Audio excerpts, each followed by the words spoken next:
Olá, bom dia. Meu nome é Sérgio Santos, eu sou estudante de Direito da Faculdade Unime. Estamos aqui na Câmara de Vereadores da cidade de Lauro de Freitas para entrevistar o então vereador Lula Maciel. Nós estamos aqui com a equipe chamada Alfa e eu tenho aqui ao meu lado Kleber Silva, que é um dos integrantes da equipe, Davi Piedade, que também faz parte da equipe, Ronald Aguilar, que também faz parte da equipe, e atrás da câmera, nossa amiga Suede Menezes. O tema do nosso trabalho é voltado para como o Estado pode ajudar os cidadãos e qual o papel dos políticos nesse processo.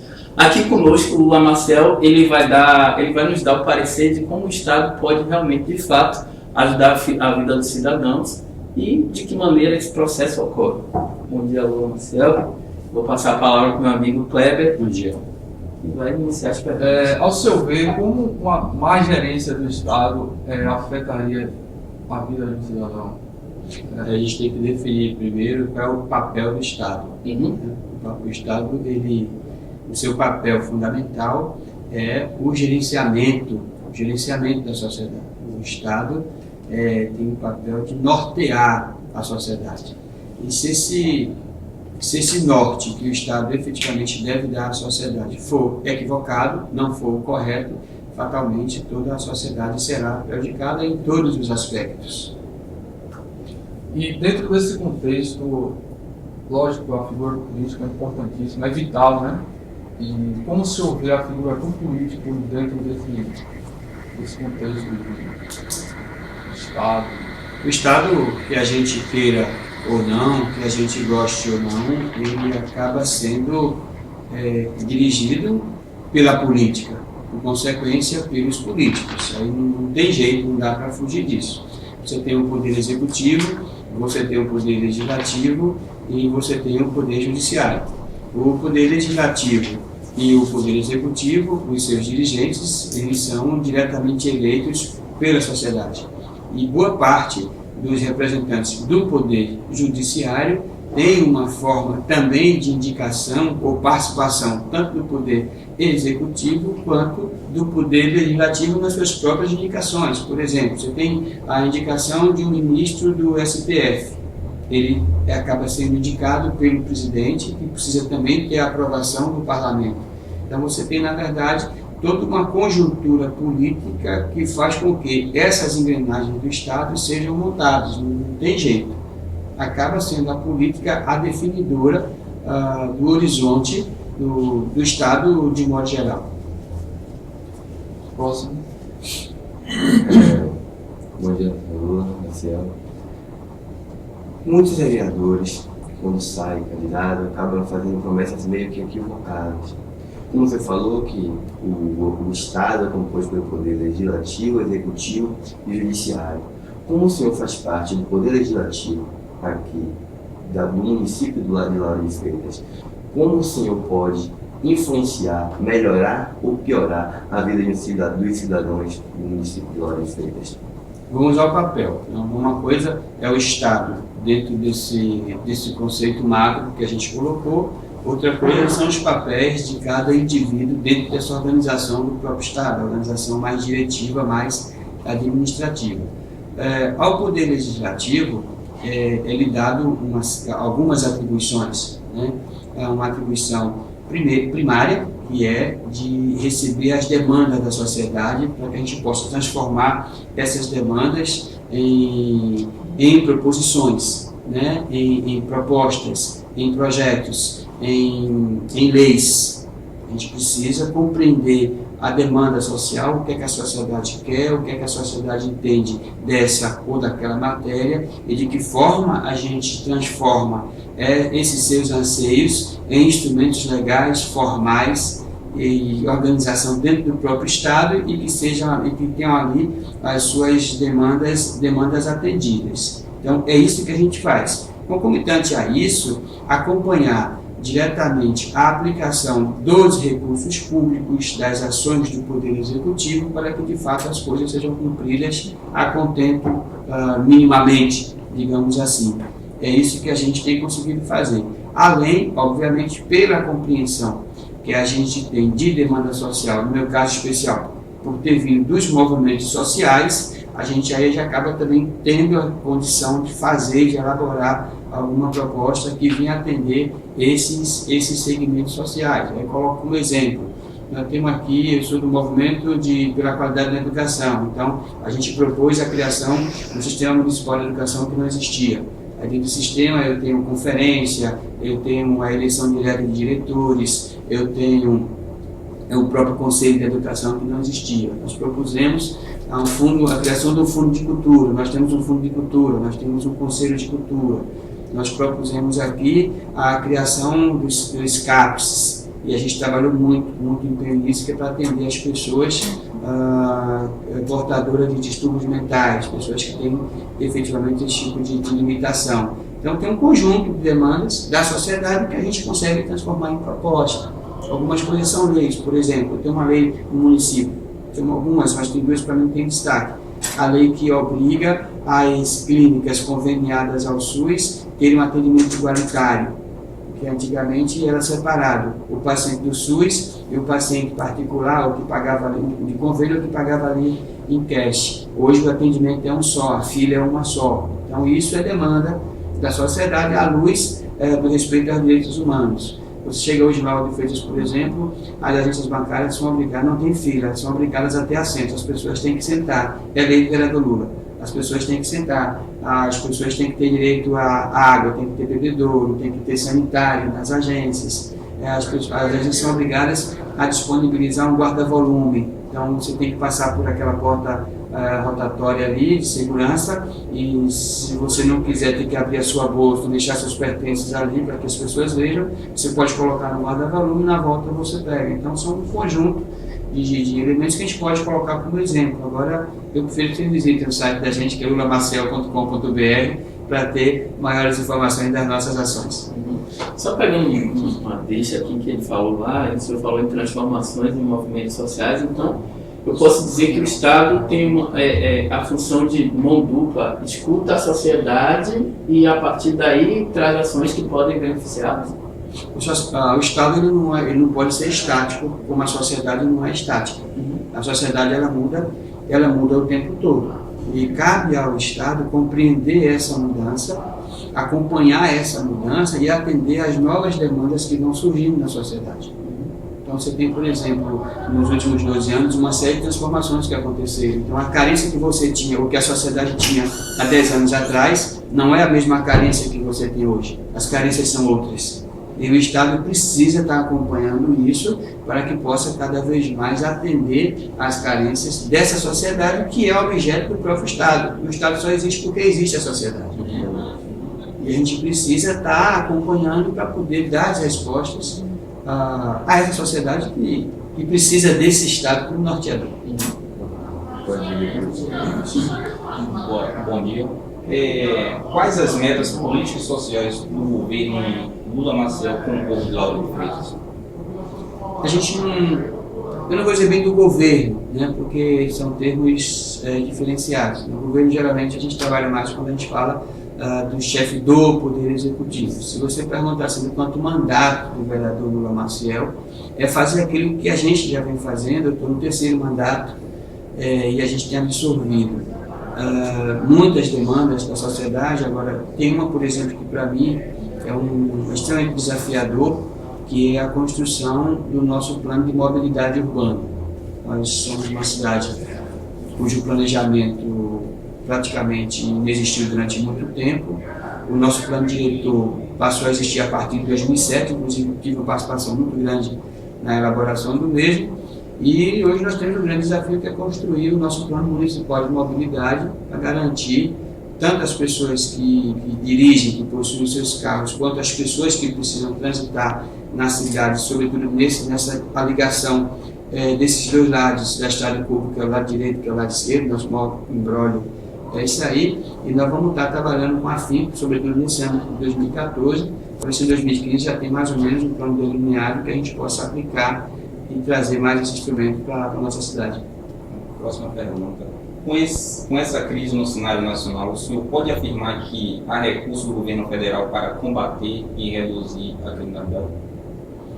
Essa situação, a gente precisa compreender de forma... É uma discussão que a gente precisa, na verdade, aprofundar. Né? O que é combater a criminalidade? O que é criminalidade? Porque quando a gente fala em combater a criminalidade, de uma forma direta, a gente fala das ações de violência que incidem, sobretudo, nas comunidades mais pobres. Então, o que é a criminalidade?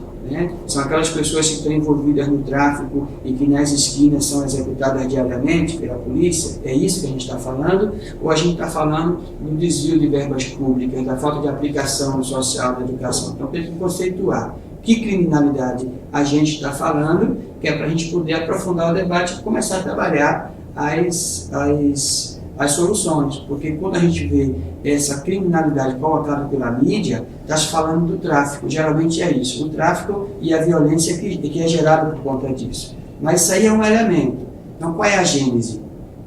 Né? Qual é a gênese disso? O que é que causa isso? Porque isso aí para mim aponta. Isso para mim aponta. O que é que está por trás disso, que também é recheado de criminalidade? Eu acho que precede esse debate. Aproveitando a deixa aqui. Mas me permite concluir. Então, definindo isso, eu acho que dinheiro tem que sobra. A minha preocupação é em que momento a gente vai fazer essa discussão sem escamotear as verdades, né? Sem esconder a realidade. Eu acho que o grande desafio nosso é esse.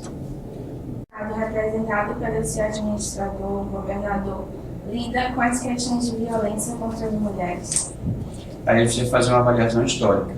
Né? O que é a violência contra as mulheres? A violência contra as mulheres ela vem de uma formação machista, de uma formação patriarcal. Né? Só para a gente ter uma ideia, as mulheres passaram a votar no país em 1932. Então a gente tem aí um atraso assim, enorme nessa questão da equidade, do respeito. Por outro lado, e se a gente pegar, e aí eu tenho sempre como referência esses últimos anos, hoje nós temos uma lei. Hoje nós temos uma lei que precisa ser compreendida, e a lei para ser aplicada, ela precisa ser compreendida e ser provocada. O grande problema é que o Estado não dá às mulheres e à sociedade a compreensão disso. É mecânico. É mecânico. Se você não corre atrás disso para fazer a coisa funcionar, não existe. Por quê? Porque o Estado é burguês. Existe um sentimento. Vamos lá, Felipe. Qualidade da educação, alguns gestores e nossos representantes públicos, eles costumam analisar a questão da criminalidade apenas com a repressão, querem reprimir com a polícia militar, entre outros recursos. Só que não vai mudar. Esse deveria ser o último braço a ser usado. O primeiro braço é a educação, é a oportunidade. Como os vereadores, juntamente com o prefeito de Lauro de Freitas, como vocês pretendem melhorar, pelo menos aqui em Lauro de Freitas, a questão dessa educação inicial, que é referente ao município mesmo, no primário ali, para que os jovens do futuro acabem tendo um pouco mais de oportunidades, um pouco mais de educação em si mesmo. Felipe, nós estamos vivendo um momento, Brasil. Nós estamos vivendo um momento muito difícil aqui na cidade. Nós temos uma crise sem precedentes na história do município. Inclusive, eu sou autor de um pedido de uma CPI aqui para o governo municipal para analisar o descaso com a educação. Nossos índices, os índices do MEC faz uns 4 anos que a gente não atinge o índice, a gente está muito abaixo. O prefeito, por conta de aprovações, já trocou o secretário 3 vezes de educação e amanhã quinta-feira, nós teremos uma reunião às 11 horas com o novo secretário para que a gente possa entender de fato o que está acontecendo e o que de fato também esse secretário tem para os próximos 2 anos. E aí é o que a gente tem feito para que as coisas possam melhorar, porque a situação está de fato insustentável. Né? Nós temos alunos sem aula, o quadro de material humano da gente está muito reduzido, enfim, um conjunto de elementos aí, e eu posso te responder isso no próximo encontro da gente, espero que aconteça, eu posso dar explicações mais precisas depois desse desenrolar dessas ações que a gente vai estar fazendo a partir, que já estamos fazendo, mas a partir da reunião que teremos amanhã com o secretário. Mas a gente precisa compreender, e a gente está correto na sua avaliação, que o problema da gente é educação, saúde e assistência social. Se a gente tem esses 3 pilares funcionando bem, o resto é consequência. E o que a gente está vendo é exatamente o contrário. Né? É tudo uma cadeia uma cadeia geradora, uma cadeia produtora da violência, onde as pessoas mais pobres é quem são penalizadas, inclusive com a supressão das suas vidas, né, numa ciranda sem fim.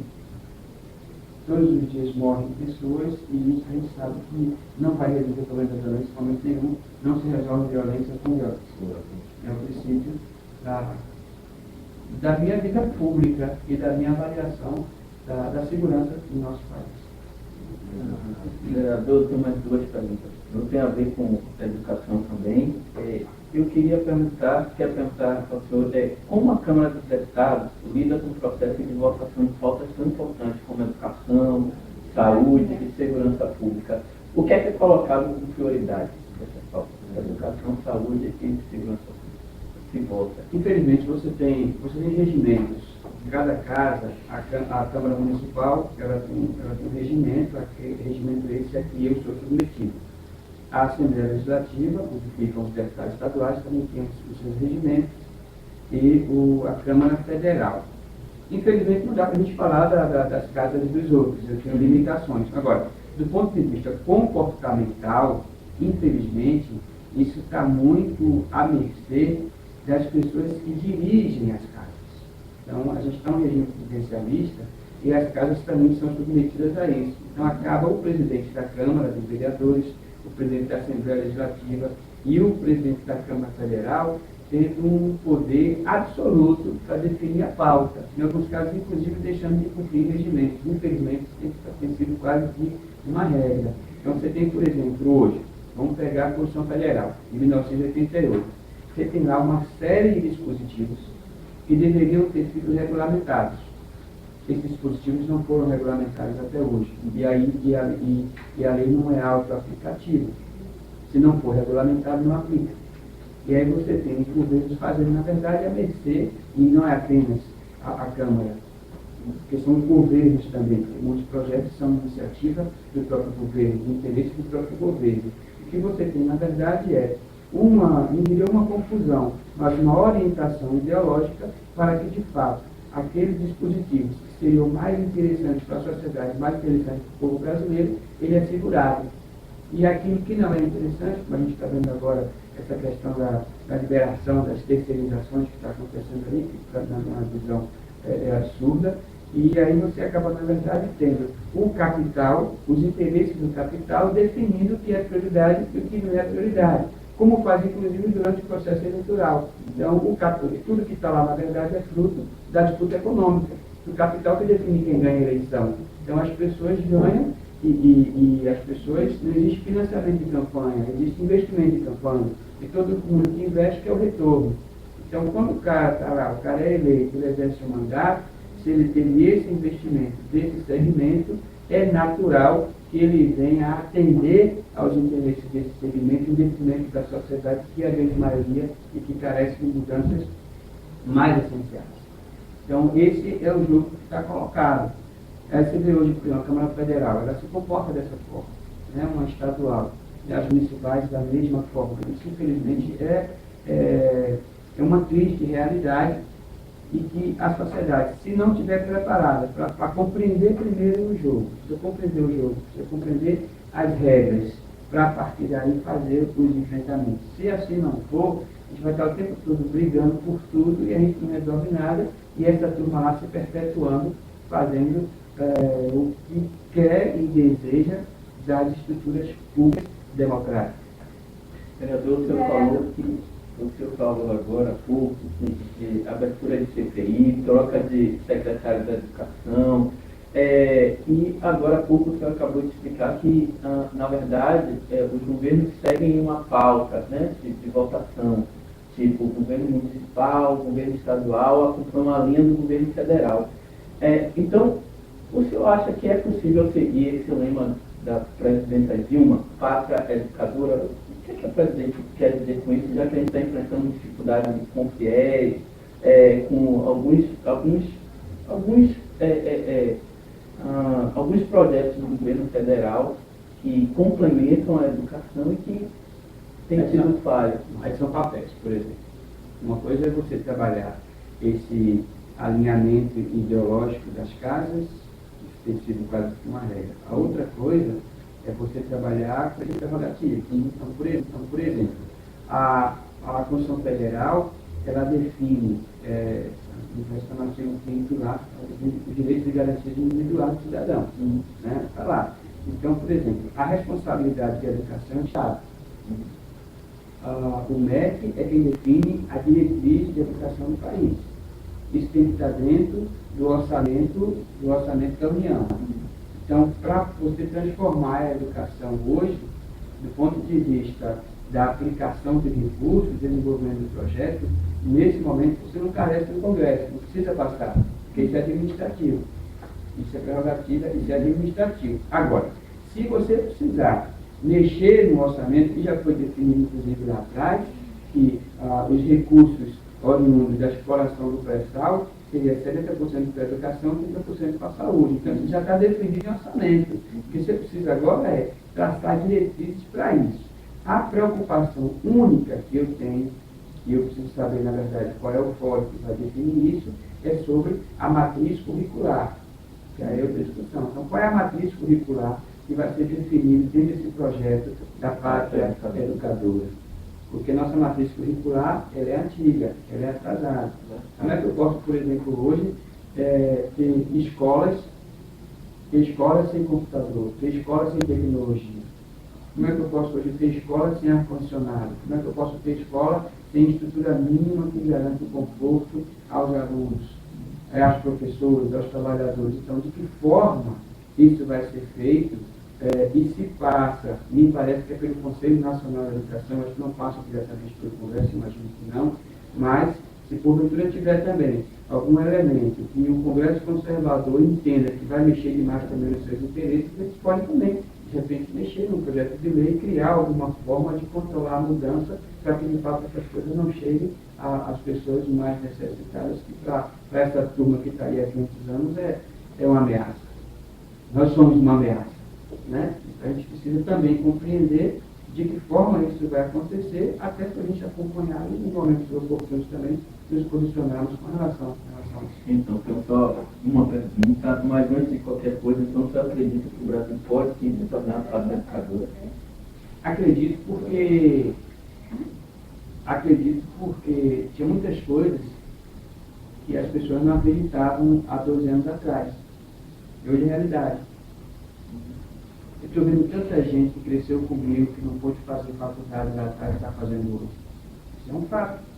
Se você pensasse nisso há 10 anos atrás, não podia. Eu conheço pessoas da luta pela moradia, que eu fiz parte durante muito tempo da minha vida, que não tinha onde morar, e as pessoas têm casa. Então, assim, são elementos que foi possível fazer por decisão política, de governo, dentro da estrutura de Estado. Então, eu acho que é possível, sim, eu estou aqui torcendo para isso e quero dar a minha contribuição. Vou fazer minha última pergunta, que está aqui. Tu já fez um caso, não fez nenhuma ainda não. É que ela vai encerrar aqui. Então, olha só, a minha última pergunta, né, figura de um livro. 50 minutos só para você. É, tudo bem, no final. Ai, tudo chegando.